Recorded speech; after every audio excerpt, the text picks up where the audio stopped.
नमस्कार, मैं काली शंकर उपाध्याय यूपीएटी न्यूज से। यूपीएटी न्यूज को अपने यूट्यूब पर सब्सक्राइब करें ताकि आपके आसपास की खबर आपसे छूट न जाए। चाहे क्राइम की खबर हो, चाहे घटना दुर्घटना हो या खेल की खबर हो, किसी भी तरह की खबर के लिए यूपीएटी न्यूज चैनल को आप अपने यूट्यूब पर सब्सक्राइब करें और खबरों को हमेशा अपडेट करें। कुमार दीक्षित, उत्तर प्रदेश में संयुक्त महासचिव और जिले का अध्यक्ष हूँ बनारस का इंटक का। किस प्रकार प्रेस वार्ता किया गया? प्रेस वार्ता का मुख्य उद्देश्य ये है कि जो वर्तमान परिवेश में मजदूरों की जो दुर्दशा हो रही है, लॉकडाउन के दौरान जो मजदूरों का हालात था, मर गए, भुखमरी में हैं।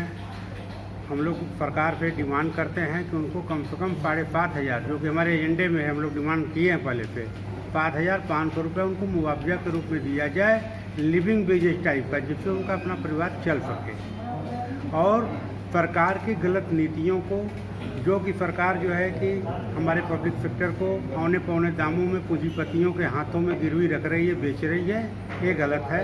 रेलवे है, रोडवेज है, जल निगम है, BHL है, NTPC है, NPL है, CCL है, BCCL है, जितने भी गवर्नमेंट के पब्लिक सेक्टर हैं, ये सरकार जो है कि बेचने का काम करती है। रोजगार के नाम पर, नौकरी के नाम पर ये सरकार केवल छलावा, झूठे आश्वासन यही सब कर रही है, बाकी कहीं कुछ है नहीं। कहीं पकौड़ा तलिए तो कहीं ये करिए, इस पे नहीं चलेगा। इस समय आपको मालूम है कि 96% इस देश में असंगठित क्षेत्र में मजदूर काम करते हैं, उनकी दफा बिल्कुल ख़राब है। और ऑर्गेनाइज सेक्टर पूरा बंद है, संगठित क्षेत्र में भी बड़ी स्थिति खराब है, सब बंदी पर है। और जो बचा भी है उसको सरकार बेचना चाहती है।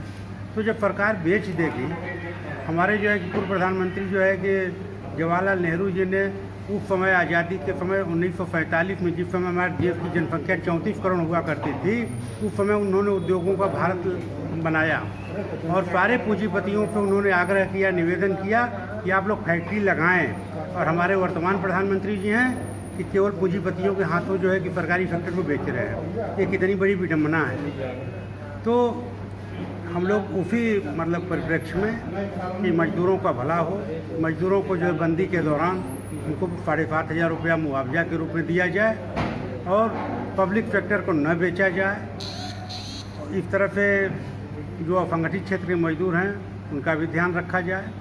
और लॉकडाउन अब धीरे धीरे खुल गया है, तो सारी जो सिस्टम है, सारी जो मशीनरी है, लेबर लॉज है, उसका कड़ाई से सरकार पालन कराए, जिससे मजदूरों को, कर्मचारियों को उनका हक मिले।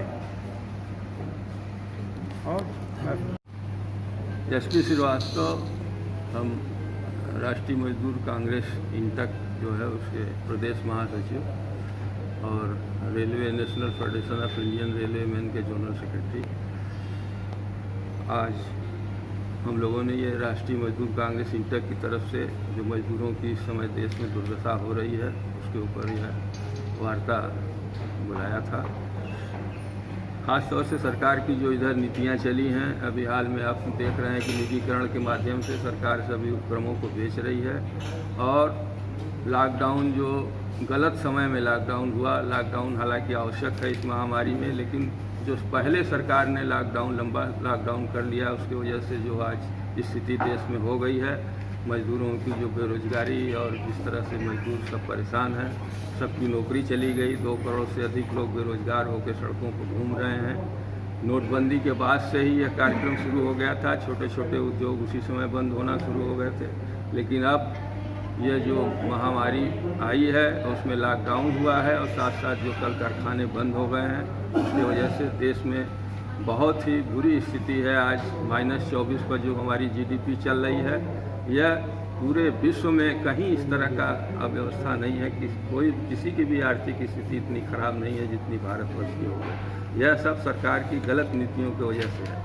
आज सरकार चाहती है कि सारे उपक्रम, सरकारी उपक्रम सबको बेच करके भेल, रेल, डाकतार, BSNL, LIC, जो भी उपक्रम आज 60-70 वर्षों पहले से बने हुए थे, जो अच्छी तरह से काम कर रहे थे, सबको बेच करके सरकार पूंजीपतियों को मजबूत करना चाहती है। इस देश को पूंजीपतियों के हाथों में सौंपना चाहती है।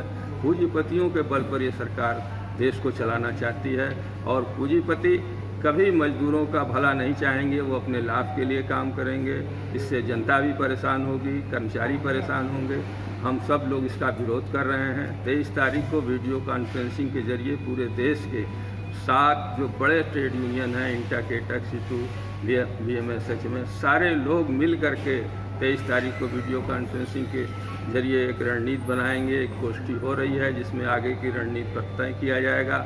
महामारी जैसे ही समाप्त होगी, क्योंकि विस्फोट है, हर व्यक्ति के अंदर आक्रोश है, और महामारी के समाप्त होते ही वह आक्रोश इतनी बुरी तरह से आएगा कि यह सरकार की चूल्हे हिल जाएंगी। सरकार को एक बार सोचने के लिए मजबूर करेंगी कि जो उन्होंने गलत नीतियां देश में लागू किया था, जिसकी वजह से आज सारी परेशानी है, बेरोजगारी है, नवयुवक बेरोजगार हैं, देश में आर्थिक विपन्नता है, महंगाई है, सारी चीज़ें, सारी अव्यवस्था जो है ये सरकार के गलत नीतियों के कारण। मिश्रा, राष्ट्रीय मजदूर कांग्रेस महासचिव बनारस का मैं महामंत्री हूँ। आज जो वर्तमान में मजदूरों के सामने जो सबसे विकट समस्या लॉकडाउन में हुआ है, और लॉकडाउन को पहले भी हुआ करता था। आज लॉकडाउन के दौरान माननीय प्रधानमंत्री ने कहा था कि पूरे देश में सारे व्यापारी मजदूरों को वेतन देते हुए लॉकडाउन का पालन करेंगे। सारे व्यापारियों ने उसको ठीक उल्टा किया, किसी को वेतन उन्होंने नहीं दिया, और टाइमिंग जो उन्होंने किया कि 9 से 12 कर दिया, और आज के समय में सारे व्यापारी 9 से 12 तक दुकान खोल दिए हैं। और हमारी मांग है सरकार से कि उसको पूर्ववत, जैसे 10 से 8 चलता था, उसको 10 से 8 करें, और जो 12 घंटे की ड्यूटी कराई जा रही है 12 घंटे का पैसा दिलाया जाए, और जो मजदूरों का लॉकडाउन के दौरान का जो बकाया है उसको पूरा भुगतान किया जाए।